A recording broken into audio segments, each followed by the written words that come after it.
সরকার এত টাকা খরচ করে এই ব্রিজ করে লাভ হইল কি? এখানটা কোনো গাড়ি যাইতে পারে না, এই রাস্তায় সবসময় যানজট লাগেই থাকে।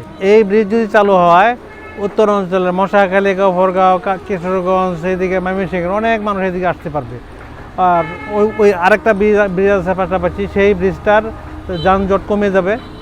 এই বরিং বাজারের মাল সামান মানে ক্ষেতের যে ফসল আর তরি তরকারি, এই আমাদের সপ্তাহে একটা বাজার, বুধবার দিন বাজার হয় আর কি, বরিং বাজারের বাজার। তো এই বাজারের জন্য তারা তরি তরকারি যে আনে, এগুলা যদি মঙ্গলবার থেকে আমার প্রস্তুত করে নিয়ে আয়, যদি আইলে কি অনেক জায়গা ঘুরাম লাগে, তাকে অনেক খরচ বেশি বেড়ে থাকা। যে জিনিসটা মনে করে আমরা এখন 40 টাকা কিনা খাম লাগে, এটা কিম লাগে 50 টাকা দা। আর এই বৃষ্টি দিয়ে হয়ে থাকা তার সহজে আবার তাহলে অত খুব তাড়াতাড়ি আমাদের বরিং বাজার মারলে তারা লইয়া আইতে তো আঙুর সুবিধা হইতো বা তাগর সুবিধা হইতো। ব্রিজটা হলে আমাদের অনেক সুবিধা, অনেকদিন ধরে জাম পাই যাচ্ছে জনতা মুহূর্তে, যে এটা চালু আমাদের অনেক উপকার হোক।